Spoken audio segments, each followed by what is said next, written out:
आप सभी का स्वागत है क्लास 9th की एक और नई वीडियो में, जहां पे हम लोग आज साइंस पढ़ने जा रहे हैं। Chapter number 5 the fundamental unit of life.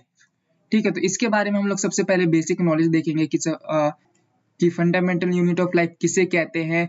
ठीक है, हम लोग लाइफ को फंडामेंटल क्यों कह रहे हैं, ये सारे के क्वेश्चन आंसर का हम लोग जवाब इसी चैप्टर में हम लोग ढूंढ। अब देखो हमें क्या बोला है, the fundamental unit of life. हमें देखो यहाँ पे बोल रखा है फंडामेंटल। ठीक है, अगर हम लोग बात करें कि फंडामेंटल आखिर होता क्या है, इस फंडामेंटल की बात करें तो अगर हिंदी में बोली तो हिंदी में होता है इसका मतलब बुनियाद। क्या होगा? बुनियाद। ठीक है, यानी जो लाइफ है इसकी सबसे छोटी इकाई क्या होगी। ठीक है, जैसे लाइफ है तो जो लाइफ हमारी चल रही है वो किससे चल रही है, तो हमारे पास एक सिंपल वर्ड आएगा सेल। किससे चल रही है? सेल। ठीक है, सेल क्या होता है, क्या चीज नहीं होता, हम सारी जानकारी इस चैप्टर में पढ़ेंगे। ठीक है, सेल के अंदर कैसे काम करता है, सेल किस तरीके से हमारी बॉडी को कंट्रोल करता है, ये सभी जानकारी इस चैप्टर में आपको मिल जाएगा। ठीक है, तो अगर हम बात करें सेल की, तो आखिर ये सेल होता क्या है। ठीक है, हम सेल की कैसे बात करें, तो सिंपल देखो, अगर हम बात करें ह्यूमन बींग्स की, किसकी बात कर रहे हैं हम लोग, ह्यूमन बींग की बात करें, तो ह्यूमन जो बींग रहते हैं, ठीक है, ह्यूमन बींग वो किससे बने रहते हैं, तो वो बने रहते हैं हमारे पास ऑर्गन सिस्टम से बने रहते हैं। किससे बने रहते हैं? ऑर्गन सिस्टम से बने रहेंगे। भाई ऑर्गन सिस्टम क्या है, जैसे आपके पास मान लो रेस्पिरेशन सिस्टम होता है, मस्कुलर सिस्टम होता है, ऐसे हमारी बॉडी में टोटल 11 सिस्टम होते हैं। ठीक है, उन्हीं सभी सिस्टम से हमें मिलकर बना रहता है ह्यूमन बींग। अब ऑर्गन सिस्टम किससे बना रहता है? ऑर्गन सिस्टम भी तो किसी ना किसी से बना रहेगा, तो वो बना रहता है ऑर्गन से। किससे बना रहता है? ऑर्गन। अब ऑर्गन क्या होते हैं? जो हमारे बॉडी पार्ट्स होते हैं ना, जैसे लिवर हो गया, स्टमक हो गया, ये सारे हमारे पास क्या रहेंगे? ऑर्गन रहेंगे। ठीक है, अब ऑर्गन भी किसी ना किसी चीज से बना होगा ना, तो ऑर्गन किससे बना रहता है? तो अगर हम ऑर्गन की बात करें तो ऑर्गन बना रहता है टिश्यू से। किससे बना रहेगा आपके पास? टिश्यू। और टिश्यू किससे बना रहता है? सेल से बना रहता है। टिश्यू किससे बना रहता है? सेल से बना रहेगा। ठीक है, तो अब आपको समझ में आ रहा है कि टिश्यू किससे बन रहा है। ठीक है, फिर ऑर्गन किससे बन रहा है, फिर ऑर्गन सिस्टम बन रहा है, फिर उसके बाद जाकर हम लोग बने हैं। ठीक है, देखो जैसे आप इस पिक्चर में आप देख सकते हो कि सबसे पहले हमारे पास क्या है, हमारे पास क्या है? एक सेल है। ठीक है, यहाँ पर क्या है? ये सेल है ना। अब सेल के बाद क्या बना है? सेल के बाद बना है हमारे पास टिश्यू। क्या बना है?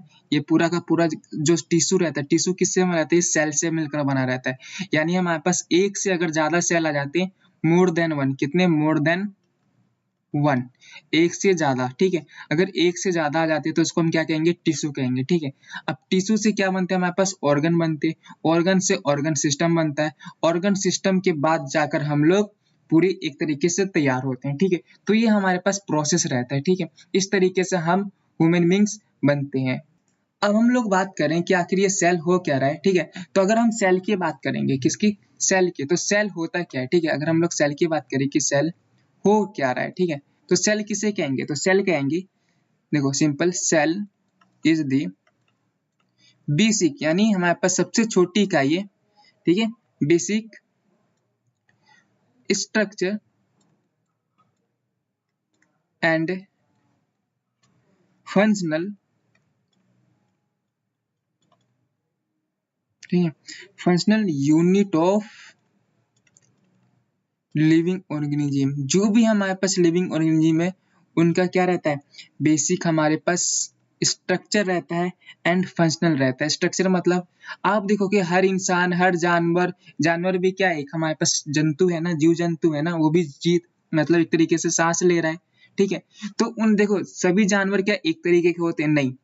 क्या आप कुत्ता और बिल्ली, ऊंट, क्या इन सभी को कंपेयर कर सकते हो? हाँ, इनकी बॉडी स्ट्रक्चर जो रहती है अलग अलग रहती है। ठीक है, इनकी बनावट अलग अलग रहती है, इनका काम अलग अलग रहता है। तो जो हमारे पास स्ट्रक्चर होता है, क्या होता है?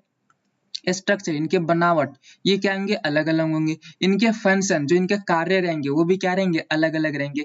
ये सब, ये दोनों के दोनों डिसाइड कौन कर रहा है? ये डिसाइड करता है सेल। कौन डिसाइड कर रहा है? सेल डिसाइड करता है। ठीक है, तो सेल समझ में आया, सेल क्या होता है? तो सेल एक तरीके से बेसिक यूनिट रहता है जो स्ट्रक्चर और फंक्शनल में हमारे पास क्या करता है? हेल्प करता है। ठीक है, चाहे इसका बेसिक यूनिट रहता है, सिंपल। ठीक है, अब बात करते हैं आगे कि सेल का आविष्कार किसने किया, जो हम लोग पढ़ रहे हैं। आखिर इसने आविष्कार किस महान पुरुष ने किया, जो हमें पूरा ये पढ़ना पड़ रहा है। ठीक है, तो आविष्कार की अगर हम लोग बात करें तो आविष्कार हमारे पास कौन किए थे? Robert Hooke. जो ये पिक्चर देख रहे हो ना, यही वो इंसान थे जिन्होंने सेल का आविष्कार किया था। इनका क्या नाम था? तो इनका नाम था रॉबर्ट हुक। क्या नाम था? Robert Hooke. ठीक है। यही वो इंसान थे जो क्या किए थे, हमारे पास सेल का आविष्कार किए थे, ठीक है। अब जो सेल का आविष्कार हुआ था ना, वो भाई कैसे हुआ था, सिंपल देखो।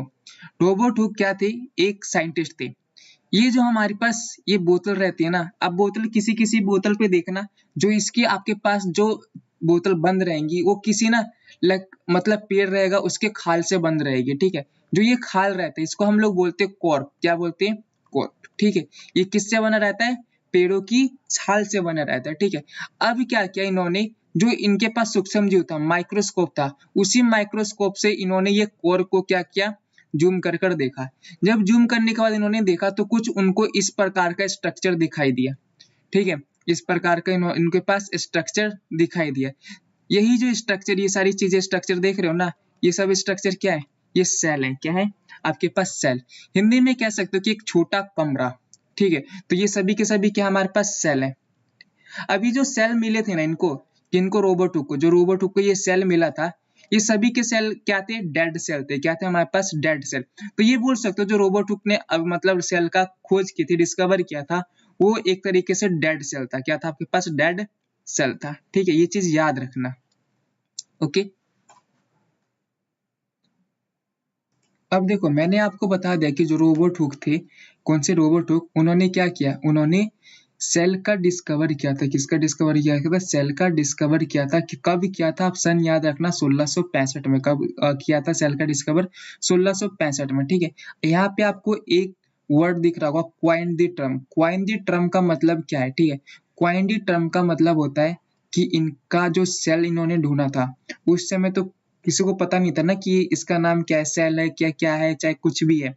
तो जो क्वाइन द टर्म होता है, ये कहता है, तो ये बतलाता है कि जो हमारे पास सेल है, ठीक है, इस सेल का नाम किसने रखा था, किसको हम सेल कहेंगे, इसको नाम रखा था रॉबर्ट हुक ने ही। किसने नाम रखा था, रॉबर्ट हुक ने ही ये नाम रखा था कि जो हमारे पास पदार्थ मिला है उसको हम लोग क्या कहेंगे, सेल कहेंगे। तो ये चीज आप ध्यान रखना, ठीक है। और जो हमारे पास ये डिस्कवर हुआ था सेल, वो कौन सा सेल था हमारे पास, डेड सेल था। कौन सा सेल था, डेड सेल, ध्यान रखना, ठीक है। अगर ये डेड सेल था तो लिविंग सेल का फिर खोज किसने किया, तो लिविंग सेल का खोज कब हुआ था, 1674 यानी 1674 में खोज हुआ था। और ये किसने किया था, एंटोइन वैन लीeuwenhoek ने खोज किया था, ठीक है। इसी तरीके से हमारे पास अब सेल के अंदर ही न्यूक्लियस होता है, ठीक है। मैं बताऊंगा क्या होता है, कैसे होता है, ठीक है। इसके अंदर क्या होता है, हमारे पास न्यूक्लियस होता है, जिसकी खोज 1831 यानी 1831 में हुआ था। ये किसने किया था, रॉबर्ट ब्राउन ने किया था, ठीक है। इसी तरीके से आपके पास जो टेबल है, इसको पूरी अच्छे तरीके से आप याद कर लेना, क्योंकि ये सारी के सारी क्या इंपॉर्टेंट चीजें हैं, ठीक है। तो आपको ये सारी चीजें आपको याद होनी चाहिए। तो हमारे पास सेल के बारे में इतना ही बेसिक था। अगर आपको वीडियो अच्छी लग रही है तो प्लीज लाइक करके कमेंट जरूर कर देना, ठीक है। और चैनल को भी सब्सक्राइब कर लेना।